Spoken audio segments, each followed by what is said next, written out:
Ishak melepaskan berkatnya kepada anaknya Yakub yang seharusnya turun ke Esau. Waktu Esau menangis dan mengerang dan dia bertanya sama papanya, adakah berkat yang lain? Papanya bilang nggak ada. Esau missed his entire destiny. Nanti I want to speak a little bit. Pentingnya kenapa saudara, you have to be excellent, you have to win. Anda harus berhasil. Tapi when Jacob received the inheritance, waktu Abraham turun ke Ishak, Ishak turun ke Yakub, tapi Yakub melepaskan berkat atas 12 suku. The Jacob generation will become the generation that finish the job. Setelah itu saudara, setiap kita termasuk yang bukan orang Yahudi, tapi kita dicangkokkan kepada rencana Tuhan lewat orang-orang Yahudi keturunan Abraham, you and I can have the Abraham blessing. But it started because of this man, Jacob. Anda selalu melihat Yakub sebagai penipu.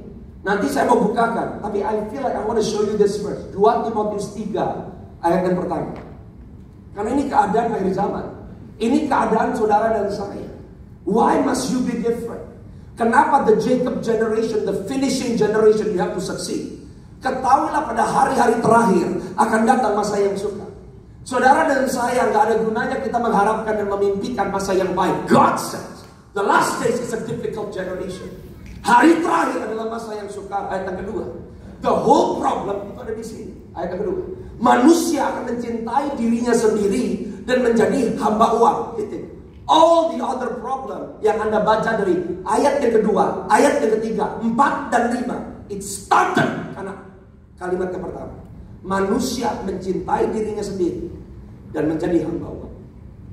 This is the problem. Saya selalu katakan bahwa malam hari apalagi saya diberitahu yang berkumpul adalah orang-orang yang mengambil bagian dan peran di dalam pelayanan generasi. Anda dipanggil Tuhan bukan hanya untuk bertahan. Sebab gereja bukan tempat untuk Anda bertahan. God built a kingdom. Dan Alkitab berkata di Matius 16 ayat 18, pintu gerbang neraka gak bisa menahan saudara. Saya kasih satu pengertian. Waktu Tuhan sedang membangun gerejanya, Dia bangun keluarganya, Dia bangun orang-orang yang ngerti pikiran, hati, dan DNA-nya Dia. Alkitab berkata pintu gerbang maut tidak dapat menguasai. Saya mau nanya, kalau misal ini pintu gerbang maut, di belakang pintu gerbang maut, kira-kira neraka atau surga? Neraka, bukan surga. Pintu gerbang maut. Selama ini orang Kristen, you and I are on the defense. Kalau saudara dan saya dikatakan pintu gerbang dunia, berarti iblis akan mencoba dengan sekuat tenaga untuk jebol pintu supaya dia bisa menusuk masuk di pintu gerbang dunia. Tapi Jesus dia membangun gerejanya dan pintu gerbang maut tidak dapat menguasainya.